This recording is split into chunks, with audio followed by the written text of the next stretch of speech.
Msikilizaji, hujambo na karibu katika kipindi Kurunzi, katika kipindi Gumzo Pevu.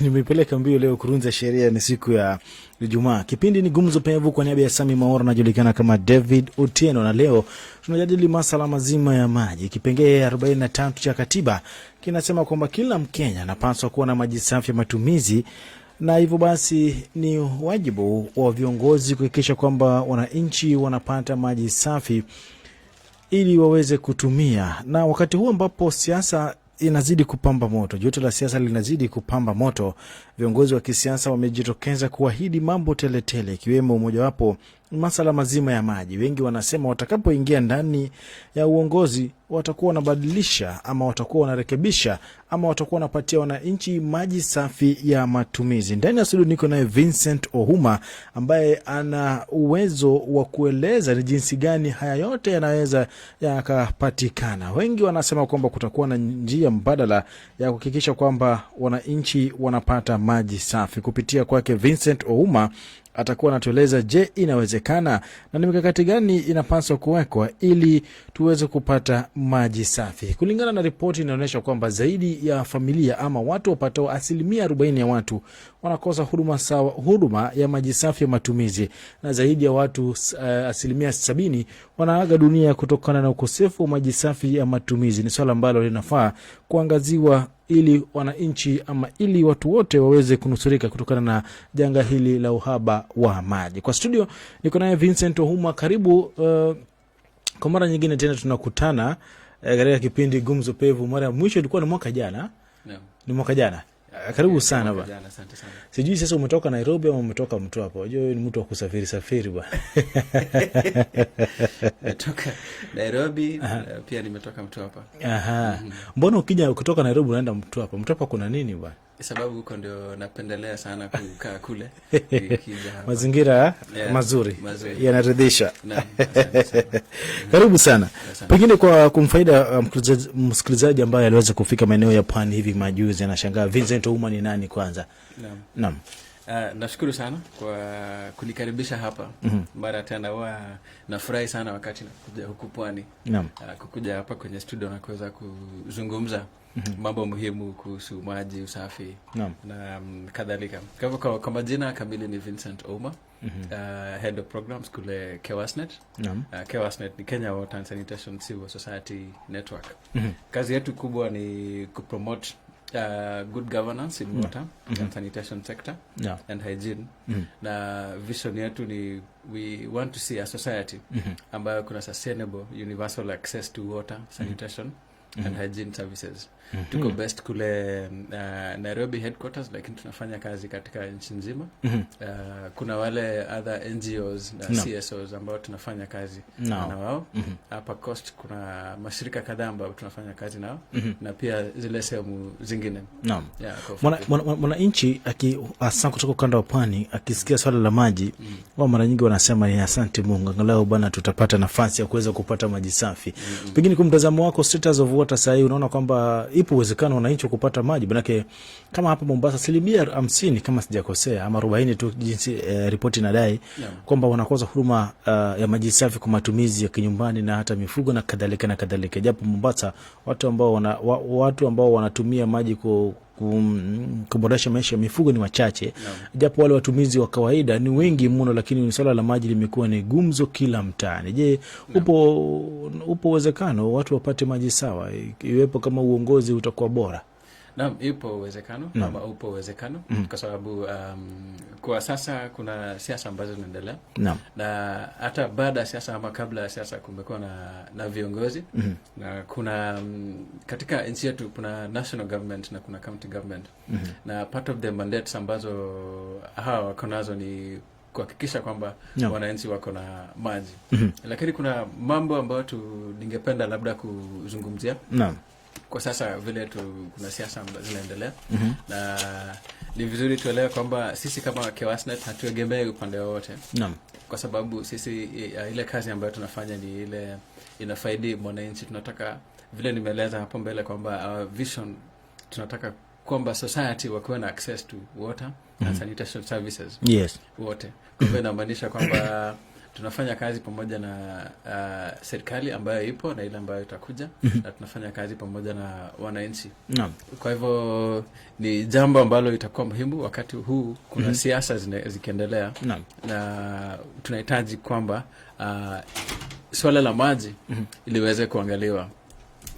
Na kabla hatujaingia kwa maji, kuna swala muhimu kabisa kabla haujapata maji, ile ambalo tunaita water resources management. Naona kuna kopo la maji hapo. Hatuwezi zungumza kuhusu maji na sisi hatuna maji. Naam, asante sana. Karibu. So kuna vipengee kadhaa ambapo ningependa kuzungumzia. Na ile ni water resources management, jambo muhimu sana. Ile vyanzo vya maji, where the water comes from. Kisha labda tukisha ona ile jambo, then tunaweza zungumzia ile water services management, ile ambapo maji ambayo tunapata pale nyumbani katika tapu zetu, maji ambayo tunatumia, ni mipangilio gani ipo. Na pia kuna jambo lingine muhimu ambalo ni sanitation and hygiene, ile usafi. Usafi pale nyumbani, usafi wa mazingira. Kuna ile tunaita waste, kuna human waste, na kuna ile waste zingine za kawaida. How do we deal with this in our homes and at a national level katika zile communities?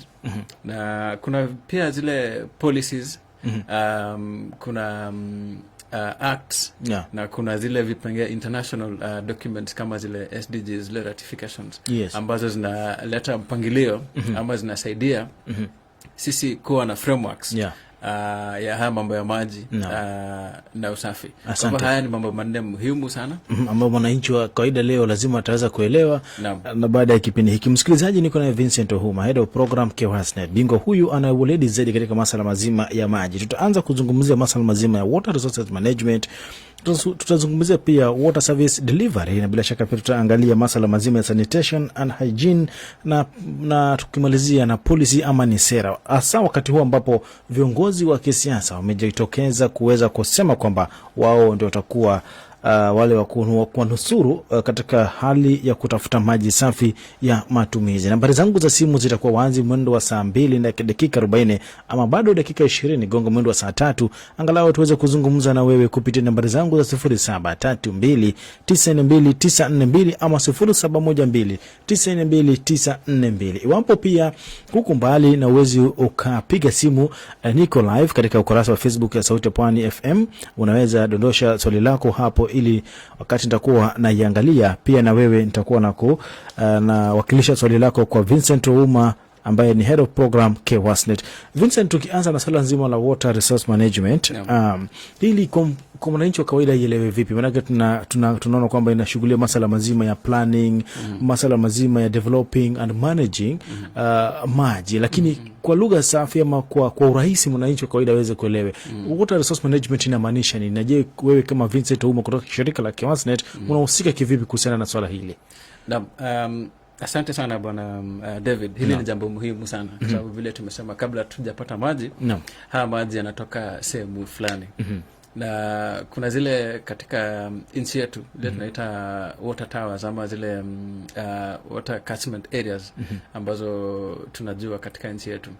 Unapata kuna ile misitu au mito, zile vyanzo vya maji, kule maji yanatoka. Kwa sababu kabla maji hayaja kufikia pale nyumbani kwenye ile tap, inatoka mahali. So itoke labda kwa msitu au kwa mto kule juu, and then itapelekwa katika water company for treatment, alafu ile ikuje kwako ikiwa safe ama ile potable water. Kwa hivyo ni muhimu kuzungumzia hili jambo la water resources management. Na kuangalia katika ile Water Act 2016 nasema kwamba the water resources are vested in the people of Kenya, but held in trust by the government of Kenya. Ile kwamba ile rasilimali yote ya maji ambayo tuko nayo, kila mwananchi ako na ile vested in, ile kwamba ako na anaweza ama ako na usawa wa kumiliki zile resources. Lakini tunapata kwamba katika nchi yetu, kizungumzia sana water resources management, kwamba zile vyanzo vya maji ama kule ambapo maji yanatoka misitu, imeweza kuharibiwa sana. kuna wakati ambapo saa zingine kumekuwa na kiangazi, so watu wanaharibu miti, wanakatakata zile miti, ile tunaita catchment, water catchment areas. Yes, destruction or catchment degradation. So unapata miti watu wanakata, hawapandi, ama katika zile riparian zones watu wanapanda, wanaenda paka karibu na mto ama ndani ya mto. Watu wengine hawajui kwamba kuna boundaries, ile ambayo unafaa ufike na kuna zile ambazo hufai ufike. Hapo kitambo kidogo nafikiri kuna zile swala ambalo tulikuwa na zile water towers that were being destroyed. Nakumbuka ilikuwa swala kubwa sana, kukakuwa na ile burning ya charcoal ikasimamishwa. This was ile ilikuwa swala ambalo lilikuwa katika national level because ilikuwa imekuwa shida. Unapata kwamba tunafaa kuwa na forest cover karibu 10%, lakini kwa wakati huo forest cover ilikuwa imepungua ikafika labda pale 5%. Na inamaanisha kwamba tukipunguza miti, tukikata miti, tukiharibu, inamaanisha kwamba yale maji ambapo tumekuwa tukipata kutoka kwa zile milima kama ile Mount Elgon yatapungua. Na kwa hivyo yakipungua, hakuna maji ambayo yanatiririka katika mito. Inamaanisha kwamba nyumbani kwako wewe kama mwananchi hautapata maji. Ama kutakuwa na maji lakini yatakuwa machache ambayo hawatatosheleza sisi. Na kumbuka kwamba sisi kama nchi we are a water scarce country, kwamba yale maji or the water resources ambazo tuko nazo haitutoshi. Kwa hivyo inamaanisha kwamba where this water comes from, ama zile chemichemi za maji, tunafaa kuzihifadhi. Kwa hivyo ili inamaanisha kwamba kwa viongozi wale ambapo wako katika siasa, wako nyanjani saa hizi, na sisi kama wananchi, serikali ambayo ipo kwa sasa, serikali ambayo itakuwa hata baada ya election, hili ni jambo muhimu sana sisi kuangalia. Ukiingia katika zile communities, kuna hawa watu ambao wanaitwa ruas. They are very important people when it comes to water resources management. Ruas ni kina nani sasa? Water Resource User Association. Water Resource User Association. Yes. Wao wanapatikana katika communities in most parts of this country. Na hivi vikundi they recognized within the Water Act 2016. Jukumu lao kubwa ni kuhakikisha kwamba ile water resources management, kwamba zile vyanzo ama zile catchment areas they are taken care of. Na kwa hivyo communities are supposed to be part of this. Kama kuna maybe mashirika kama hoteli wako kule, kuna private companies ambapo wanatumia maji, they are supposed to be part ya haya makundi ili wasaidie kumaintain ama kuchunga, kuconserve zile chemichemi za maji ama zile catchment kule maji yanatoka.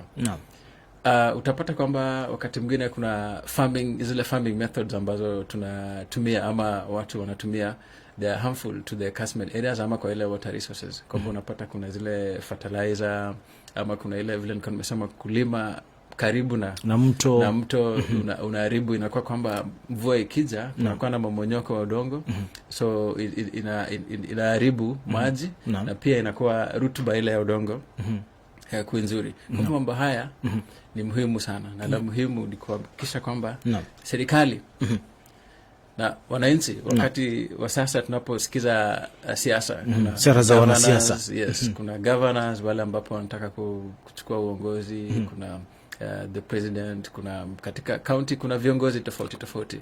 Je, wakati wanakuja kwetu na wanatuelezea kwamba kutakuwa na maji ama tutapeana maji, kuna wengine labda wanasema watapeana maji ya bure, jambo ambalo haliwezekani. Je, wanatazama hili swala ya kwamba kabla haya maji hayajapatikana we need the water resources to be managed properly. Kwa hivyo inamaanisha kwamba tunahitaji funding iende katika water resources management, which ambapo kwa sasa ni challenge, and this inafaa ikuwe both katika national government and the county government, because the national government is charged with water resources management, na pia county government katika Water Act 2016 wako na jukumu la kumanage the water resources ili waweze kupatia wananchi maji. Na pia wananchi katika community level, wewe na mimi na wale wananchi ambapo wanatusikiza leo, tuko na jukumu ya kuhakikisha kwamba hatuharibu miti, hatuharibu zile vyanzo vya maji, tunachunga pale maji yanatoka. Asante sana. Jana nilikuwa na mbunge mmoja ambaye anawania kiti cha eneo bunge la Mvita. Na si peke yake, wakati mwingine pia nilikuwa na mbunge mwingine.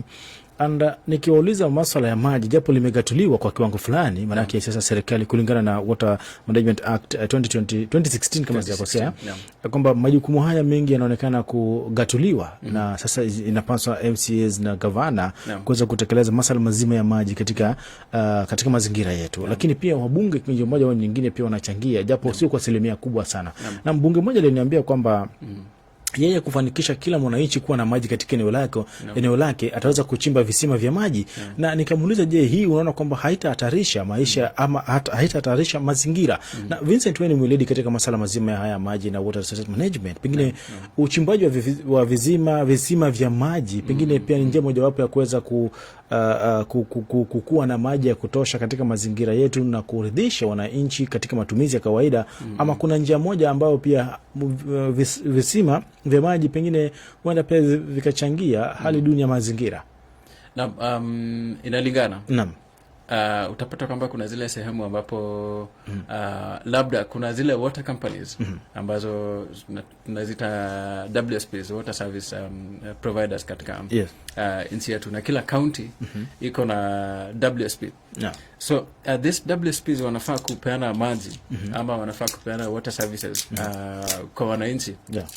Na kuna zile jurisdiction areas ambapo wanafaa kuwa wanapeana water services. Lakini utapata kwamba kuna sehemu zile ambapo hawawezi kufika. Labda those areas are not commercially viable. Kwa hivyo inaruhusiwa kuchimba visima, and is one of the ways ya kusupplement ile water services provision to the community.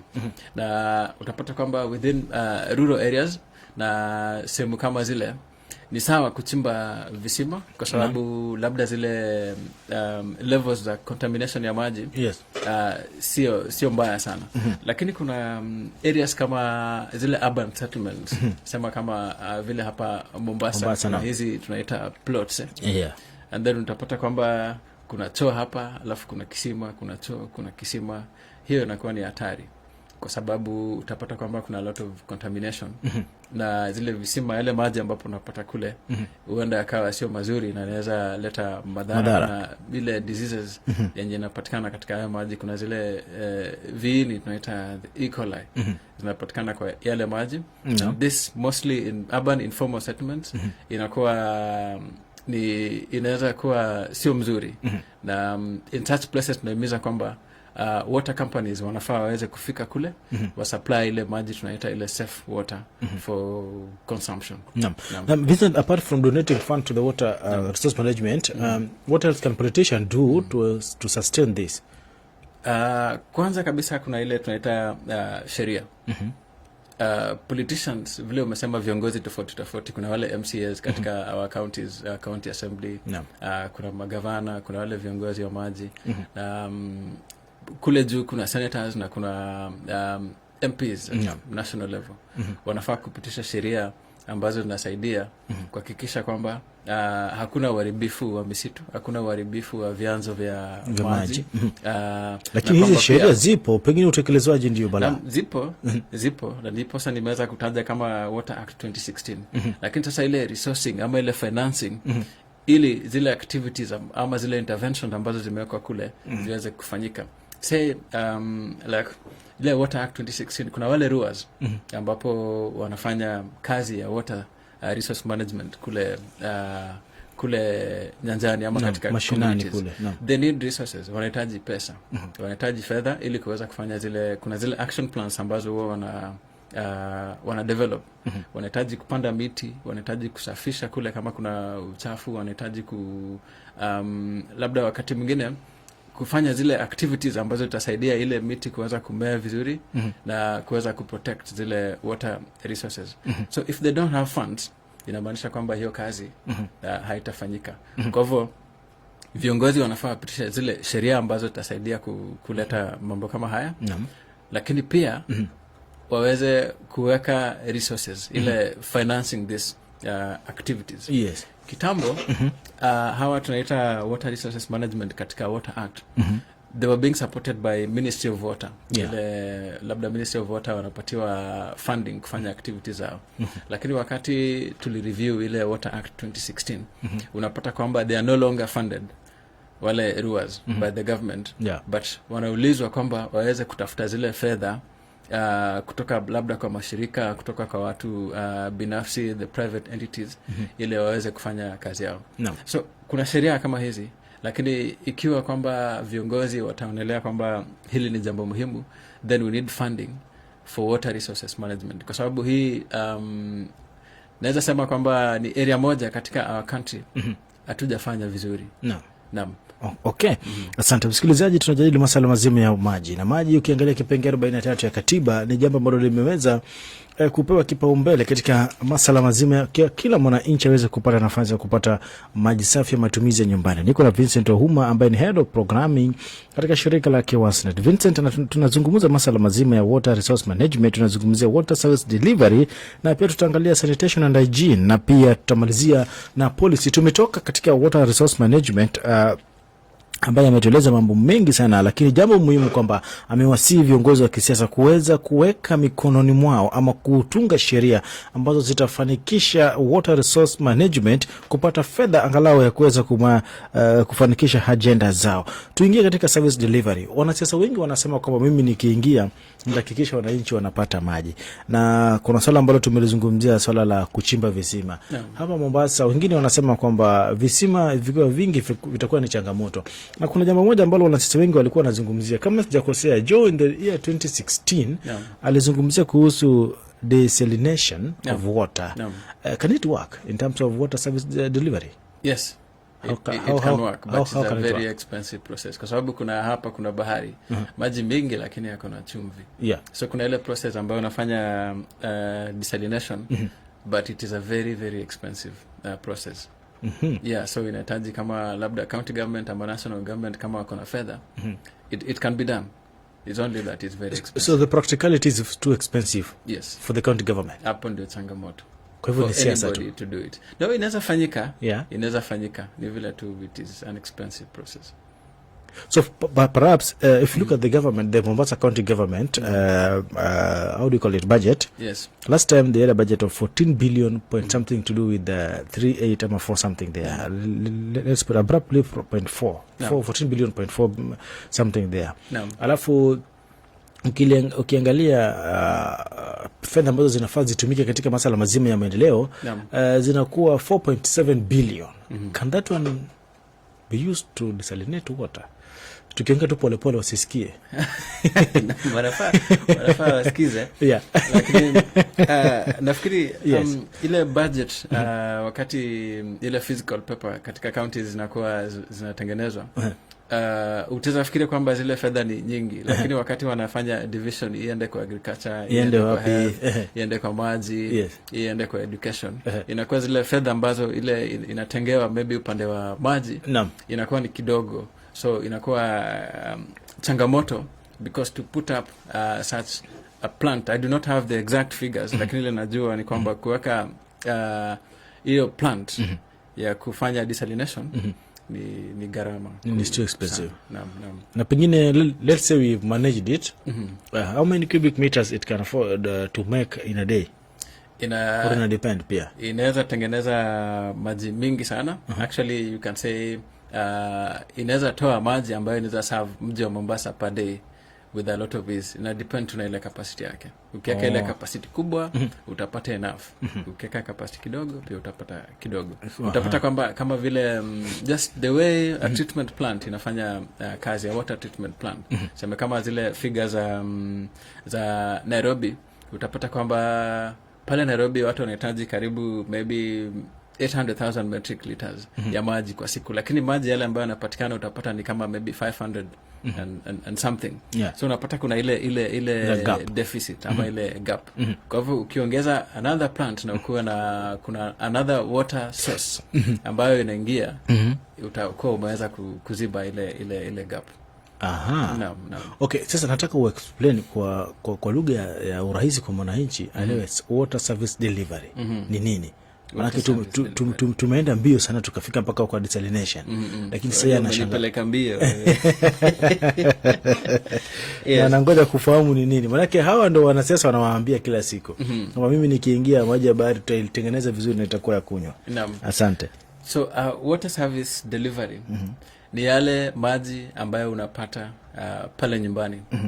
Na haya ni maji ya kunywa, maji ambayo labda utaweza itumia kwa mifugo, domestic use, ile kufua nguo, kupika, kunywa, kuoga, such like. Maji ambayo unatumia every day for your users. Pale nyumbani, ama ukiwa kazini, ama ukiwa shambani. Kwa vyote vile, kwa siku, you need water. Kwa hivyo haya maji ambayo unahitaji yanatoka wapi? Na je, haya maji ni masafi? Na je, haya maji, is it safe and is it potable? Can you use it without any risk?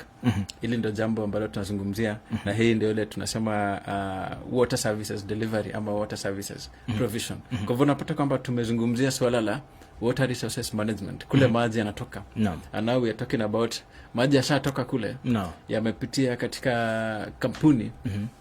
Kama tuko na water service provider, kama hapa Pwani kuna Coast Water, na pia kuna zile various companies tutapata kama Kilifi, kuna Kilifi Water, Kiwasco, ya hizo.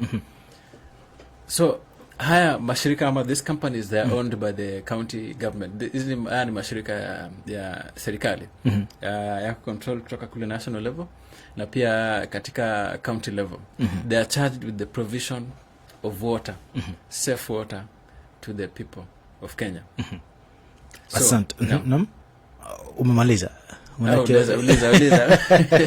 Like mwananchi anajua kwa debate mtu lazima aongee mpaka malize ndio anaridhika. Sasa kuna mambo mengi ambayo yanafanyika. Tumezungumzia water resource management, tumezungumzia service delivery, na umesema kwamba matumizi ya maji ya kawaida pale nyumbani ambayo kwa sasa katika kaunti ya Mombasa, Kwale kwa pande zingine, ama katika maeneo mengine katika kaunti ya Kwale, hasa Kinango na Taita Taveta pia, na bila shaka pia maeneo ya Ganzi kule, maeneo ya Kilifi, Tana River pia kuna changamoto za ukosefu wa maji. Nafikiri wewe unazielewa, maana umekuwa nyanyanyi kwa muda mrefu pia, na umekutana na hao watu wakihangaika kabisa. Kuna swala la dam ambao mabwawa, watu wanasema kama mabwawa hawa yanaweza kusaidia pakubwa katika masuala mazima ya kuweza kupata maji ya matumizi, hata kama mifugo pia kuweza, na hata ya kunyunyizia mimea. Maana kunapata kwamba wakulima wengi sasa hivi wanapata hasara sana kutokana na tabia za nchi, tunasema climate change. So sijui kama dam pia uende ikachangia, na how can it be done in order that everybody can now have clean water for use? Naam. Dam yanaweza changia. Ningependa kueleza ile labda ile status ya water service provision. Napata kwamba kabla nikuja kwa masuala ya dam, utapata katika nchi yetu wakati wa sasa kuna watu ambao hawana maji. So kuna ile shirika ambalo linaitwa WASREB. Na WASREB kwa kila mwaka wao wanaandika ile tunaita impact report. So kwa ile latest tunaona kwamba ile asilimia ya watu ambapo wale wanapata maji mwaka jana ilikuwa 59, na kwa sasa imepungua to 57. The people in our country that have access to safe water, ile ambayo tumeita maji masafi, ambapo utakunywa na utatumia bila madhara yoyote, 57%. Hiyo inamaanisha kwamba kuna over 43%. Yes. Around 43% ya wananchi ambao hawana access to safe water. Naam. Katika haya utapata kwamba these figures mostly ni wale wananchi ambao wanapatikana katika urban areas, mostly urban areas, peri-urban. Lakini kule rural pia kuna wale watu ambapo wanatumia maji na wanapata supply yao labda kwa zile springs, ama wanapata kwa wale watu binafsi ambapo wanauza maji vizima, wengine wanachota maji kwenye mto na wanatumia hivyo. Lakini la muhimu ni kuona kwamba kuna Wakenya wengi ambapo bado hawana access to safe water. Na hili ni jambo la kuzunisha kwa sababu within the 21st century kama bado hatuna access to water, it becomes a big challenge kwa sababu ukitumia maji yale ambayo hayafai, water that is contaminated, water that is not safe, inamaanisha kwamba kuna madhara ambayo yale yatakujia. Na hili ni jukumu la serikali, wadau, stakeholders, wale watu ambapo mashirika ambayo wanahusika katika water services provision, but led by our government, which they are doing a good job actually. So unapata kwamba kile kinahitajika by 2030, ukisoma zile SDG, Sustainable Development Goal, ile Goal 6, tunasema kwamba kila mwananchi anafaa kuwa na access to safe water, 100% access. Lakini ukiangalia katika national level, Ministry of Water, Sanitation and Irrigation, tuna target kwamba within kabla tufike 2030 at least tuko tumefika 80% supply, which is okay because tunasema kwamba kuna ile, is it practical? It can be okay but not practical. Kuna ile jambo tunaita progressive realization, kwamba leo hauna maji labda katika mfereji wako, katika tap you don't get water, lakini kuna zile mikakati ambapo serikali imeweka in place. There are those programs that are in place to make sure that kesho utapata, kesho ile mwingine atapata, ile progressive realization. Unapata kwamba hapo kitambo these figures ambazo nimekupatia zilikuwa chini. Ukiangalia 2-3 years ago tulikuwa katika 54%. Sasa tukapanda tukafika 59%. Imeshuka kidogo kwa sababu ya shida ya COVID pale na ile destruction environment and all that. Lakini kile tunataka ambapo lile jambo ambalo tunafaa kuwa na 100% coverage, kwamba kila mwananchi akuwe na access to safe water for domestic use. Na hiyo safe water ni yale maji ambapo yanatoka katika labda water company, maji yako treated, unaweza kunywa, unaweza tumia kwa kupika. Na hiyo ndio inaleta na mtakuja kwa ile jambo ambalo umetaja dams, hizo boreholes na mambo kadhaa. So this systems ama such like facilities na supplement, kwa sababu maji ambapo tunahitaji si maji ya kunywa ama kupika peke yake. Pale nyumbani kuna mifugo, kuna wale wafugaji wanahitaji maji kwa kupatia wale mifugo. So mambo kama ile dam ina supplement such uses. Kuna wale ambapo wanafanya agriculture, wanatumia maji labda ile kunyunyizia irrigation. So zile dams zinasaidia. Na pia kuna wakati ambapo kunakuwa na kiangazi. So dams they store water for quite some time, can be for 6 months, can be for a year. Kama bwawa ni kubwa sana, you can have it for a longer period of time. So these are very important structures to have, ile kuhakikisha kwamba wananchi wako na water supply throughout the year. Wakati kuna mvua tuko na maji, wakati hakuna mvua because tumeweka zile dams, kuna zile big storage facilities, tuko na maji. Sasa swali ni wakati politicians wanakuja kwetu, viongozi, baadaye nilikuwa nataka nikuulize, mbona sasa amekuja kwa podium, nitawaletea maji, nitakisha, what kind of a question that mwananchi kawaida anafaa ulize mwanasiasa? So nitakusomea hapa. Nimekuwa nikiangalia zile promises ambazo wanasiasa wanafanya. Kuna mmoja hapa Kilifi. Nitaweza kusoma tu vile imeandikwa. He promised easy availability of clean piped water in every household, saying currently many people have no access to clean water in their villages. Easy access to water, to clean water. No, hiyo water hata si water peke yake. Packed. Is it packed? Piped, okay, piped. Yes. I thought this is packed so, water. Akasema kwamba it is unfortunate that even with the water sector under the devolved government, we still have areas where the residents cannot access clean water 5 years down the line. This will change once I am elected the governor, because we have outlined how the program will be managed. Nasikiza sasa. Haya ni mambo muhimu sana, because what the governor aspirant anasema kwamba akiingia katika ofisi haya mambo yatabadilika and people will have piped water into their homesteads. Now hilo ndilo jambo ambalo tunataka by the time tunafika maybe 2030 ama kwa miaka michache ambayo inakuja, kwamba kila mtu akuwe na access to safe water at their homestead. Lakini yale mambo ambapo tungependa wananchi waweze kuuliza hawa viongozi, how kwa sababu hii amesema what atafanya. Lakini je, wanaambia wananchi watafanya vipi? And at their finances, wanaweka budgets, wanaweka zile investment ama rasilimali kando kuhakikisha kwamba hayo maji yatakufikia pale nyumbani katika hiyo pipe. Na je, kuna muda ambapo wanasema kwamba haya mambo yatafanyika? Because like I showed you, kuna viongozi ndio, na tumekuwa viongozi, hata kwa sasa kuna viongozi kabla wengine hawajaingia. But zile figures nimekuonyesha kwamba over 43% of Kenyans still do not have access to clean safe water. Clean water. So haya ndio maswali tunafaa kuwa tunauliza viongozi wetu. How? Watafanya vipi? And are they putting in resources? Are they putting in proper policies? Are they financing things that need to be financed? Are they financing water resources management hata kabla hawajaongea water service? Kuhusu water service. Msikilizaji, nambari zangu za simu ziko wazi. Dakika zimefika karibu 40 baada ya mwendo wa saa 2, bado dakika 20 iweze kugonga mwendo wa saa 3. Niko na Vincent Ouma ambaye ni Head of Programming shirika la KEWASNET, na tunajadili masuala mazima ya maji. Mambo haya yameathiri sana pakubwa watu wa Coast na hata Kenya kwa jumla. Hata kwetu kuna wakati tulikuwa tunatafuta maji na punda. Ni safari.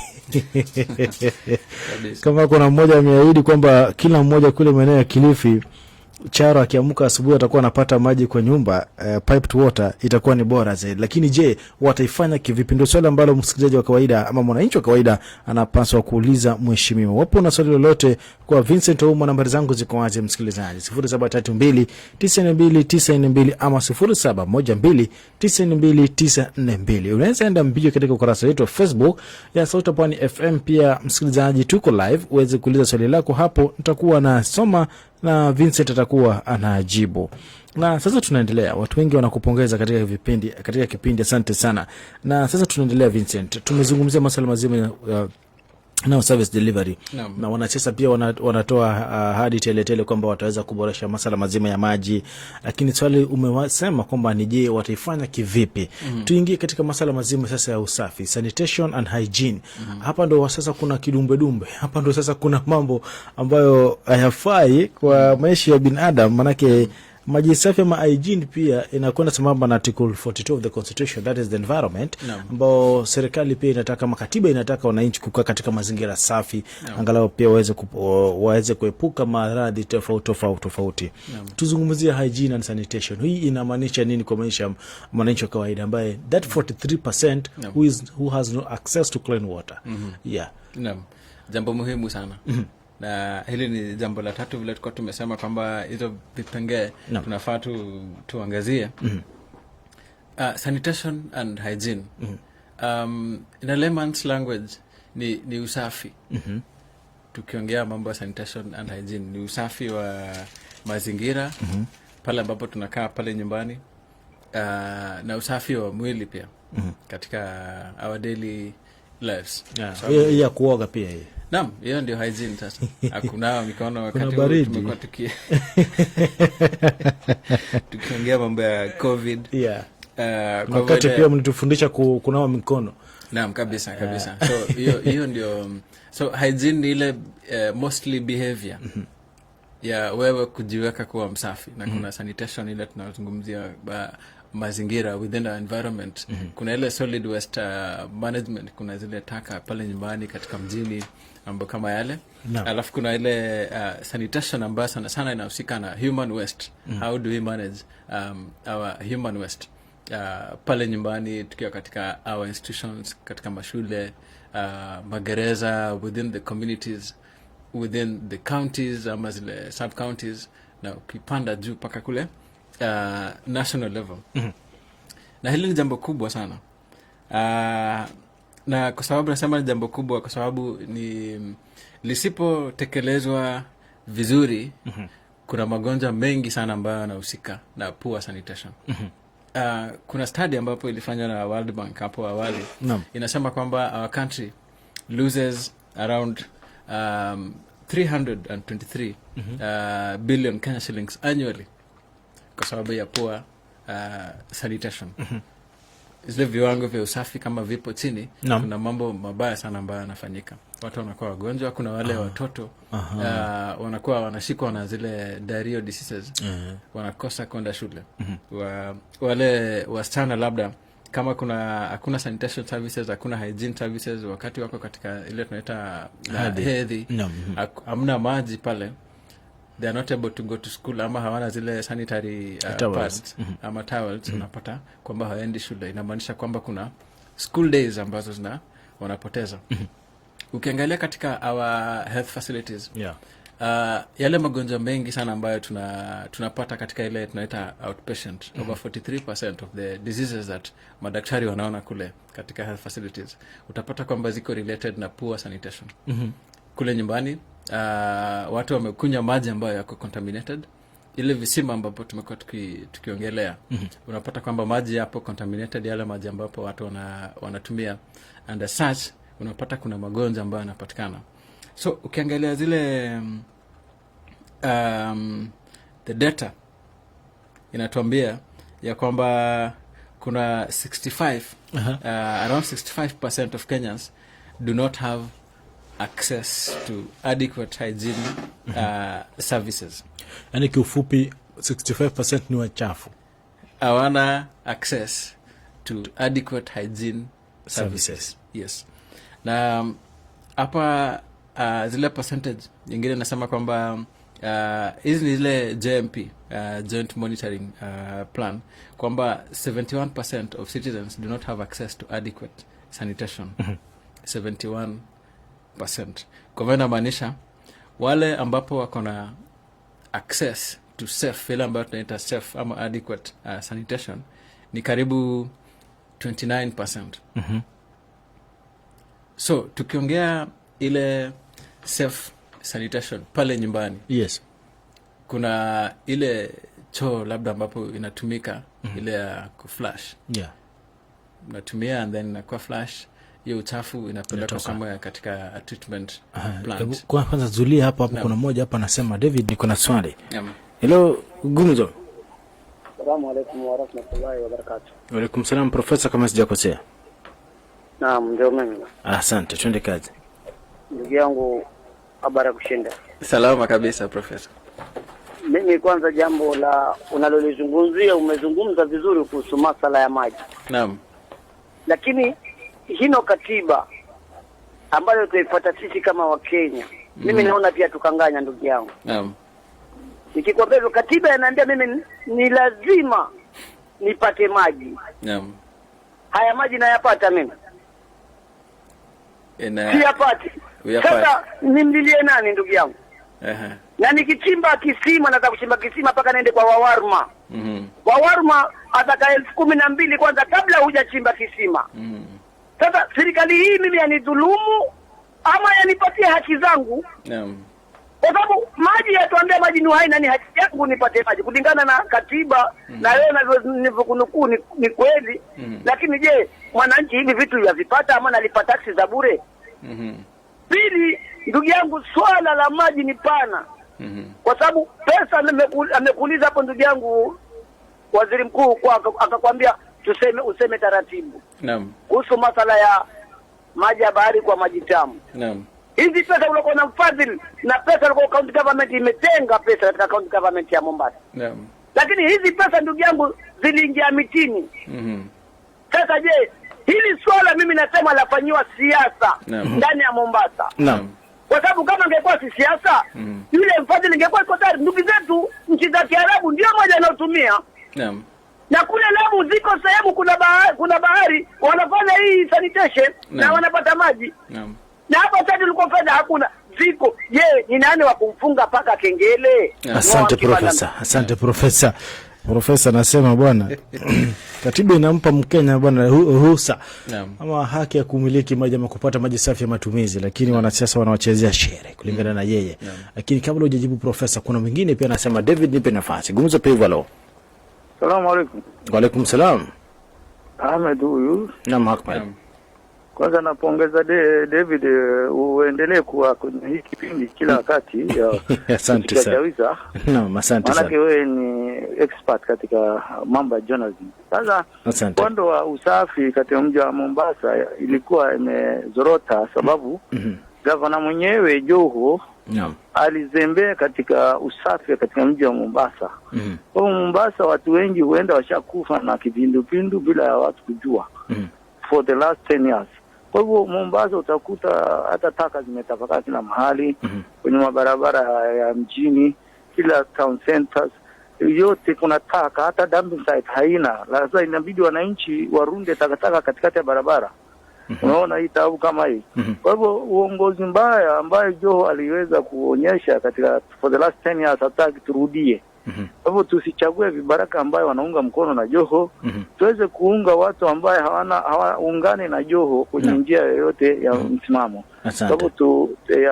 Kwa hivyo usafi ni kitu muhimu, na madaktari wameweza kushindwa na kazi au gavana mwenyewe ni mzembe huyo Joho. Asante sana Ahmed. Nafikiri simu zote mbili zinalaumu uongozi ambao uliko kwa sasa. Nafikiri ni jambo ambalo pia tunalizungumzia kuhusu, manake sasa hivi viongozi wamejitokeza, ni siku tu 19 waweze kuingia katika mamlaka tofauti wale ambao watabahatika kuweza kuchaguliwa. Lakini ulisema kwamba swala la kwanza kiongozi ama mwananchi wa kawaida aweze kuuliza kiongozi ni kwamba utayatekeleza kivipi masuala ya maji. Ngoja nipokee simu ya mwisho alafu tuzidi kusonga mbele na mdalo. Hello, Gumzo Pevo. Assalamu alaykum wa rahmatullahi wa barakatuh. Kwa David. Wa alaykum salam Professor Kenga. Mgeni wetu ujambo bangu. Si jambo Professor. David. Naam Kenga. Unaona hapa kunaitwa roundabout hapa zamani ilikuwa Barclays, ilikuwa Barclays, sasa ni Absa. Hiyo inaitwa Kenyatta Road. Ni Kenyatta Road. Hapa cross kuelekea njia ndani kule, ni kama kwenda Kibokoni hiyo njia. Very good. Hapo mbele kuna takataka hapo. Hiyo takataka kwa hiyo napo ilikuwa inarinduka kwenye ghorofa hapo, mwenyeji za nyumba yake. Hiyo kuna ishi watu. Yes. Mimi huwa kwa pala alfajiri tunashangaa. Kaunti namna gani? Itakuwaje takataka na mtu ameweka jumba yake hapa ataje maliza miaka miwili, sasa wanakataka hapa kazi za funga barabara. Takataka za kutoka kote hapa na unajua watu wanaishi. Je, watu wanakakiri? Ikimaliza hapo. Ukienda kule kitoka pale inaitwaje? Msikiti gani hapa kuna maji yanatoka katikati ya barabara sometimes. Nafikiri kule majengo Mwembe nafikiri. Mwembe tayari pale na supermarket gani iliyopo hapo juu barabarani? Na napajua pale namna. Naelewa hapo.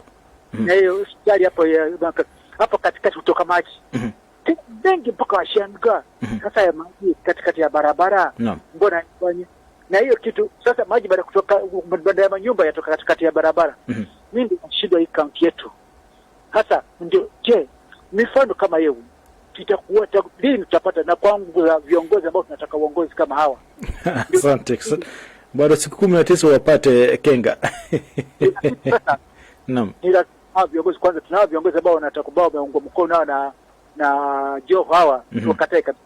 Asante sana Kenga. Asante sana Kenga. Asante sana. Muda hupo bwana. Bado dakika 8 tuweze kumaliza masuala mazima ya policy ambayo ni sera, na pia usijali Vincent, niko na wewe. Sio na wasiwasi. Mdomo hii si Wajakoya wala Timim wala Kenya Kwanza. Masuala muhimu haya. Asante sana. Na Vincent, tukisikiliza wananchi wengi wanalaumu uongozi ambao uliko kwa sasa.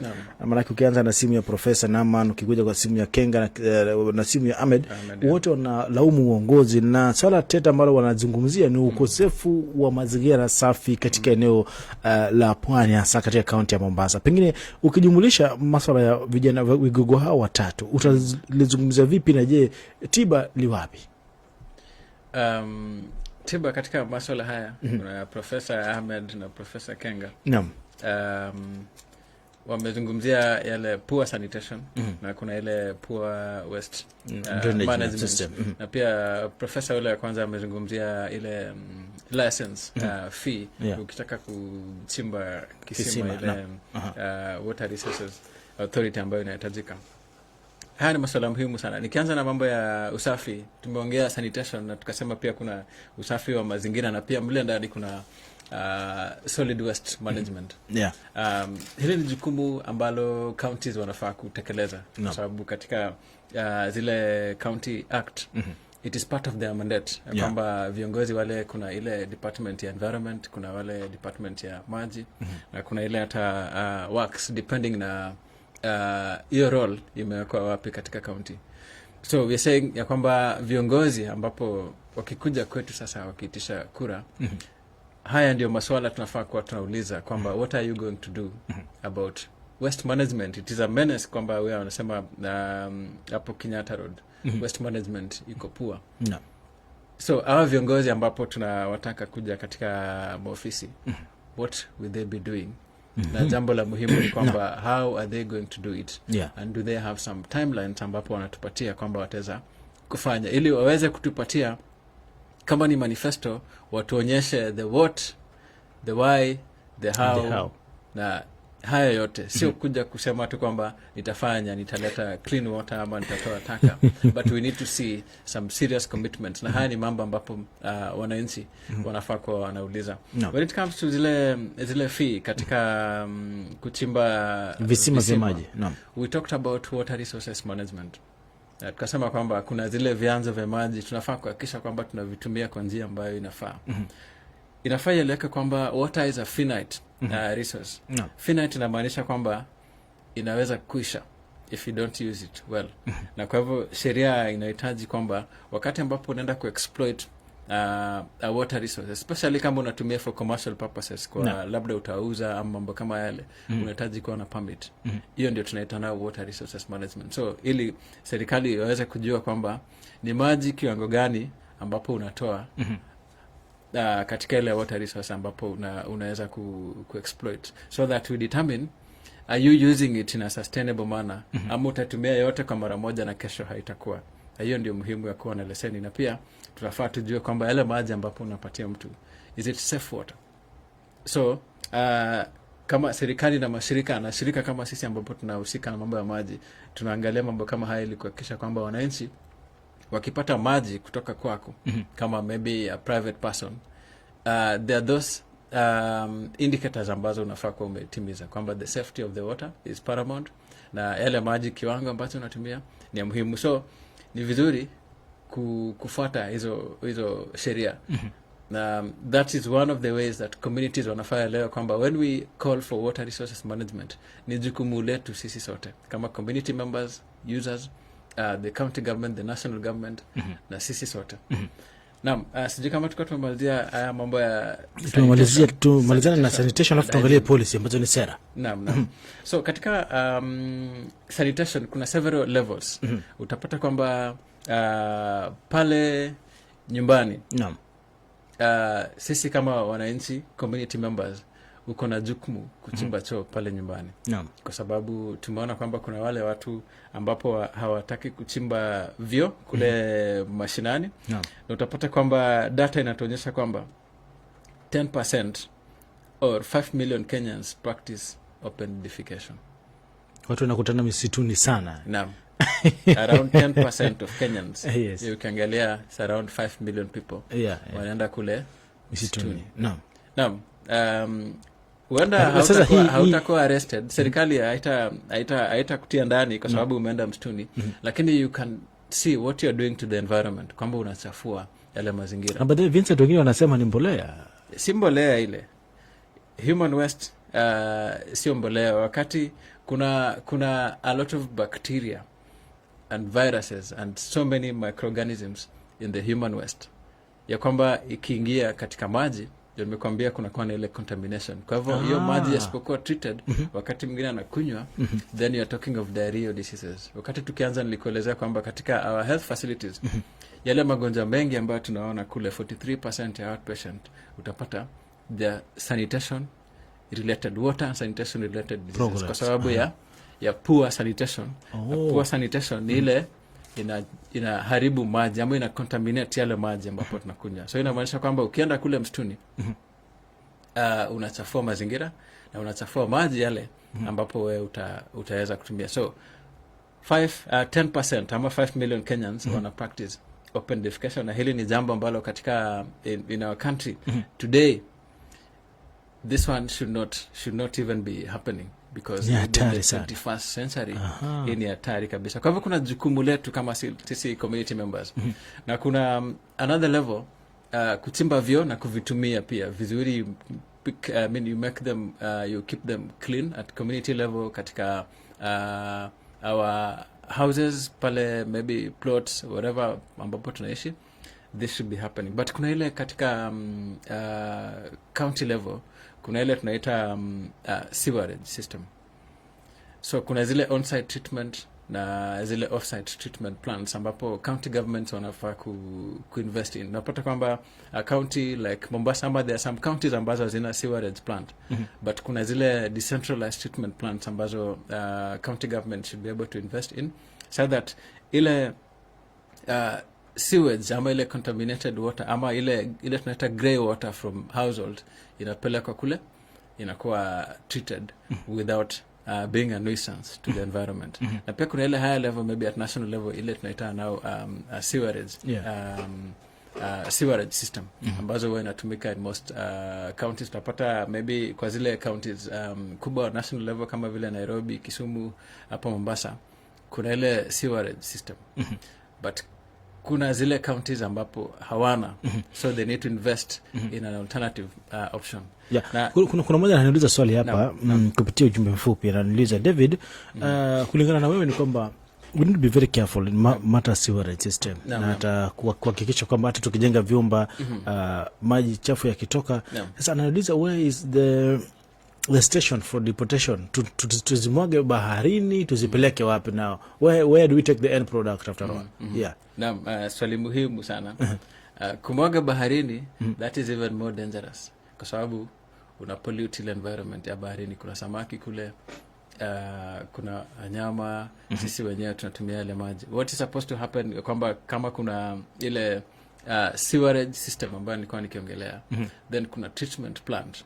So katika ile sewerage treatment plant, hii maji wastewater from our houses inapelekwa kule katika zile treatment plant, inakuwa treated, inatoka ikiwa maji ambapo you can release to the environment. Kuna zile viwango ambavyo tunatazama, so that the water leaving the treatment plant can be released into the environment bila kuharibu ama to harm, bila kutoa madhara yoyote. Yes, kwa katika environment. So that is what now bahari sasa inaweza kuwa msituni, bahari, ama katika another water body. Yes. Lakini unapata kuna shida. But it cannot be reused. It can be reused if you treat it further. Kuna zile unaweza treat further for it to be used, maybe for irrigation purposes, but not for consumption. Inalingana na ile viwango ambapo umeweza kufanya treatment. You can treat to a level that it can be used. Maybe hata kuosha gari katika ile domestic users. But mostly in our treatment companies hatujafikia vile viwango. And these are the things that our leaders, sisi kama mashirika, viongozi, serikali, tunafaa kuwa tunafikiria that how do we even reuse the wastewater. So katika ile sewerage tutapata kwamba data inatuonyesha kwamba around 17% of Kenyans have a connection to the sewer. Now ukiangalia 17% ni kidogo sana, na ile tunasema kwamba by 2030 we need to have people accessing ile safe sanitation. Kwa hivyo what does this mean to you? Inamaanisha kwamba kuna watu wengi sana ambapo especially within the urban settlement they are not connected to a sewerage plant. So swali utauliza ni kwamba this waste ambapo kila siku inapatikana, many human beings at least once in a day utatumia choo, where does it go? That is the question. That's the question. Utapata kwamba over 60%, tumefanya studies, most of it ends up in the environment, ile human waste ambapo inatoka pale nyumbani. Kwa sababu wakati choo kimejaa, then kuna wale watu wanakuja wanatoa, since there is no treatment plan, they go wanamwaga katika environment, or they throw this waste within the rivers and all that.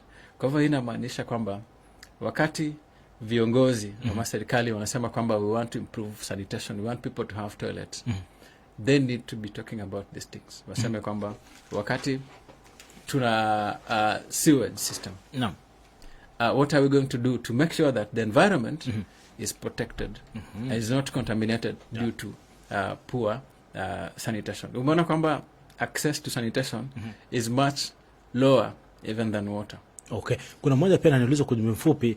Okay, ameona katika pale nyumbani mashinani pale home kusema bara na kule Kilifi na ndani. Choo kikijaa kule unajua hakuna magari ya kuchukua. Choo kikijaa inaachwa hapo wanachimba ingine. Is this also helpful for the environment purposes? Yes, it's not the best.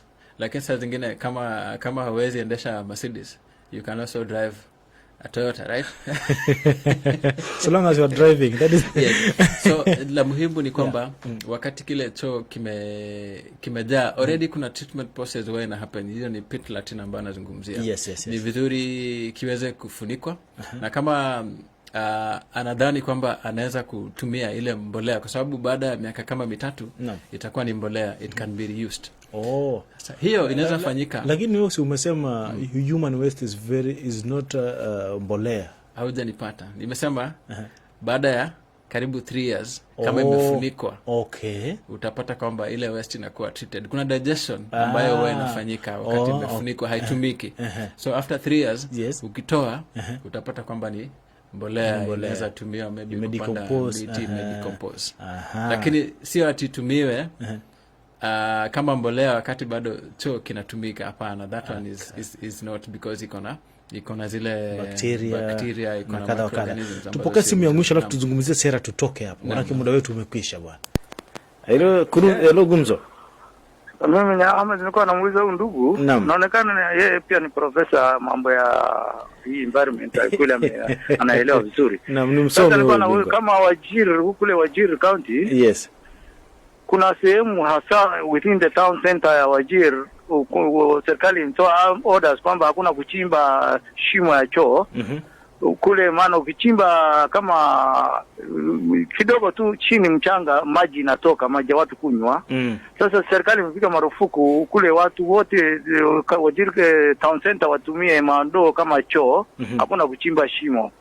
Sasa atufahamishe, je, hapo kwetu Mombasa ukiwa kwa mfano uko na ile choo ya shimo ile ya zamani, ile latrina ya zamani, si ndio? Alafu umeifunika, alafu ukachimba ingine tena. Je, ukichimba kisima ile kinyesi ambayo uchafu wa binadamu ile haiwezi changanyikana ile maji ambayo ya kisimani kule hapo Mombasa? Tusaidie hapo. Jina lako nani bwana? Fikiria kama wazee wa kaya 10. Pole sana tumempoteza. Asante sana.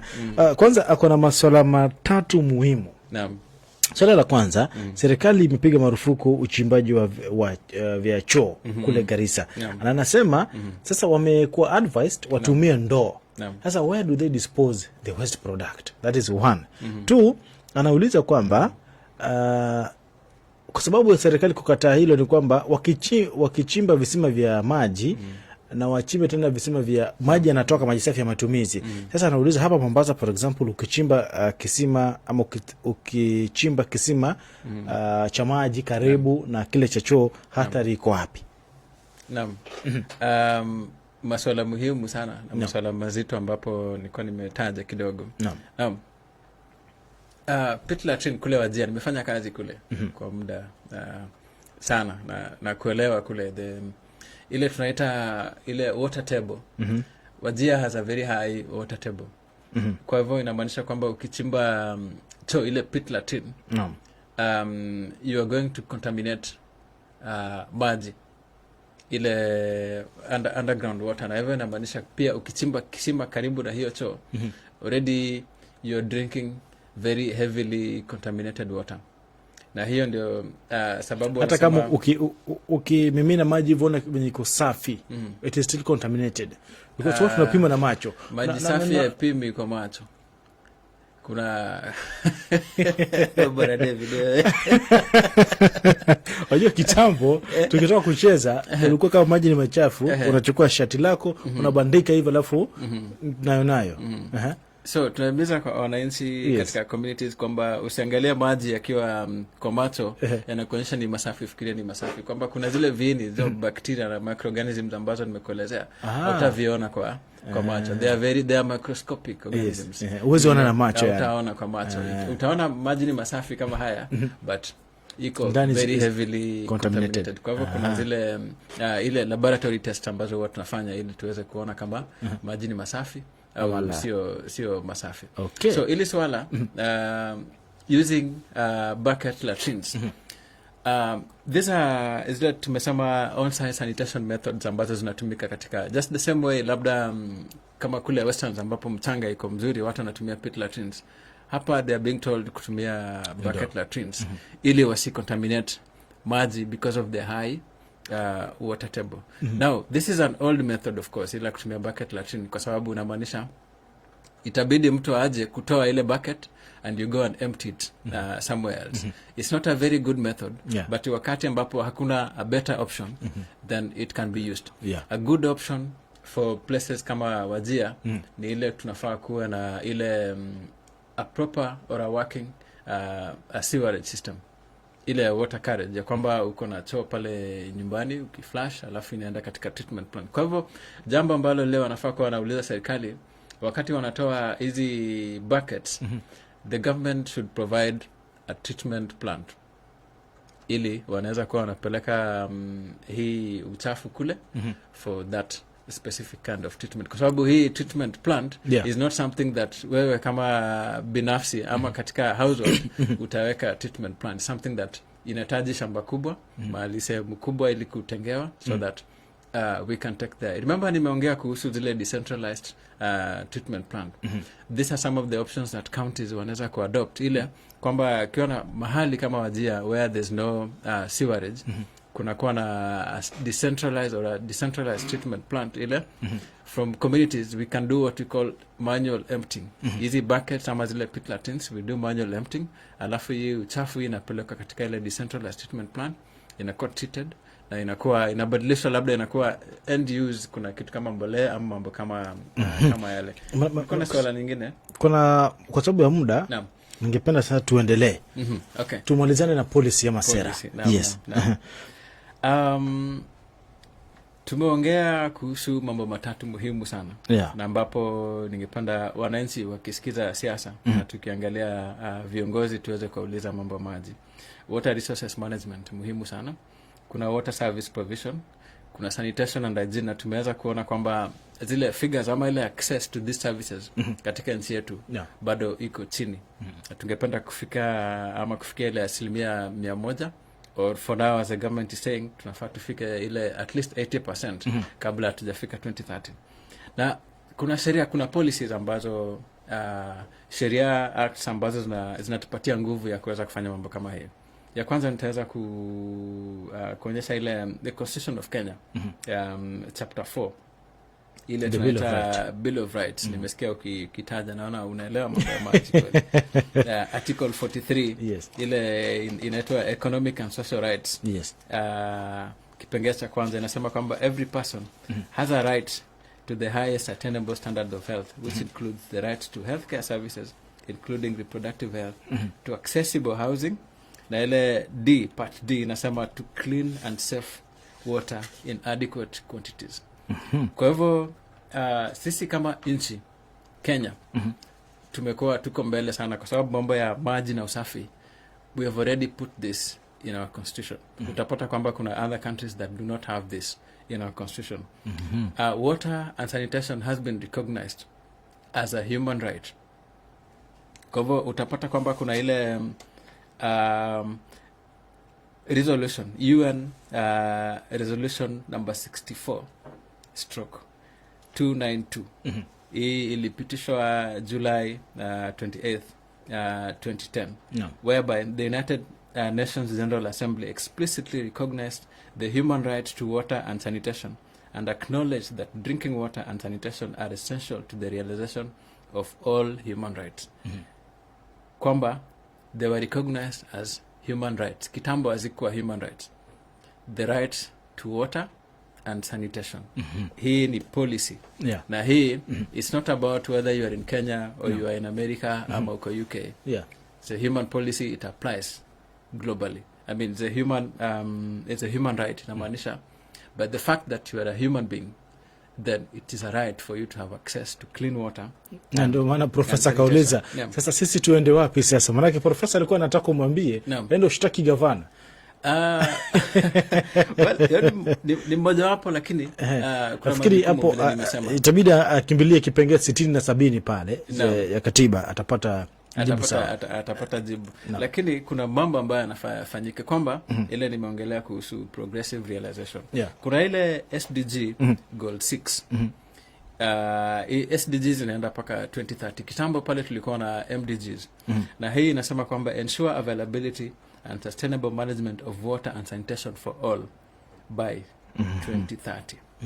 Unaona, these are policies, the acts, and these are frameworks ambazo zinatuonyesha kwamba we need to have access to water. Lakini la muhimu pia ni kuona kwamba it's not just about the government. Kuna lile jukumu lako wewe kama mwananchi pale nyumbani, that you are supposed to play your part. Kama ni to protect the water resources, you need to do it. If it's about using the water services, ukiona kwamba kuna pipes ambazo zimekatika mahali, jukumu lako kureport so that this is corrected. Kuna wale watu ambapo wanaiba maji. Wanaiba mpaka mita. Ndio kunakuwa na ile tunaita na revenue water inapanda sana. Tuko around 43 ile maji ambapo inapotea katika water companies. So unaona haya mambo yote, kuna yale majukumu ya wananchi, kuna viongozi ambapo wakati wa sasa wako katika county level, katika national level, kila mtu ako na jukumu. Kwa hivyo inamaanisha we need to play our part. Na mwisho ningependa kusema kwamba access to water and sanitation is required for the realization of human rights. Ya kwamba sisi tuweze kupata zile rights zingine, kama vile housing, the rights to health, and even the right to life itself. You need the right to water and sanitation to be realized. Otherwise, hizo rights zingine zitakuwa ngumu sana kupata. Asante sana Vincent. Mambo yako mengi ya kuzungumza, lakini muda ndio mchache. Kwa hivyo ndio lako la mwisho tukimalizia. Tumepasi vunde. Next time mnafaa unipe masaa mawili. Tutazungumza chini ya maji. Yale tungependa kusema sisi kama KEWASNET, of course, katika sekta ya maji na usafi kuna mambo ambapo kila mara huwa tunazungumzia, na tungependa kuona kwamba kuna investments ambazo zinaenda katika directed towards wash, and specifically SDG 6. Tunaongea kuhusu zile safely managed services. This is services for water and sanitation.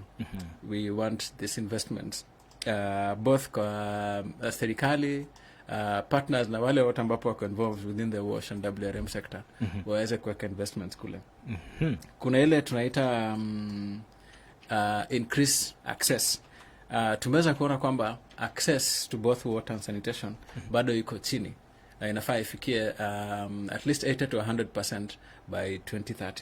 Kwa hivyo inamaanisha kwamba we need to increase access and create more connections, especially in the low income areas. Kuna ile concept ya last mile connectivity na kuhakikisha kwamba we are leaving no one behind. Kuna mambo kama enhance innovative investment in water service provision, embrace public investment, private sector investment na commercial financing, ili tuweza kupatia wananchi maji na usafi. Na kuna lile jambo ambalo tumeongea kuhusu water resources management. Hili ni jambo ambalo tumekosa sana kama nchi. We've not invested well in our water resources management. For us to get water services and sanitation services, we need to invest in water resources management. Kwa sababu if this does not happen, na kwa sasa unaona kwamba kuna mambo tunaita climate change, it is affecting our water resources. Kwa hivyo inamaanisha kwamba we need to invest there, ili tuweze kuokoa misitu and the catchment areas that we so depend on. Asante sana. Asante sana. Anajulikana kama Vincent Ouma, lakini kuna bingo mmoja anasema anajulikana kama Fayol Guyo Amani. Nashukuru sana kwa hili shirika la KEWASNET. Washawahi kuja sana huku Hola kutupea mafunzo kadha na kutufaidika. Nafikiri ameandika hivyo, pengine alikuwa anamaanisha mambo mengine, lakini amesema nashukuru sana, maana wengi wangelikuwa wanategea asante sana. Asante sana. Mpaka watu Nairobi jana bwana leo wamekusikiliza. Asante sana. Nashukuru sana. Hatuna muda, tungeweza kujibu maswali yenu na pengine pia kusoma messages ambazo mmeweza kutuma kupitia ukurasa wa Facebook na pia ukurasa wa SSD code pia. Nimepata mengine lakini si tumeyajadili yote. Nasema asante sana msikilizaji, tukutane tena kesho katika habari za biashara mwendo wa saa 7 na usiku. Pale wale Mwenyezi Mungu akitujalia tukutane tena mwendo wa saa 2 mpaka saa 3 siku ya Ijumaa. Tutakuja katika kipindi ya Kurunza Sheria na Haki. Na ikutua David Otieno.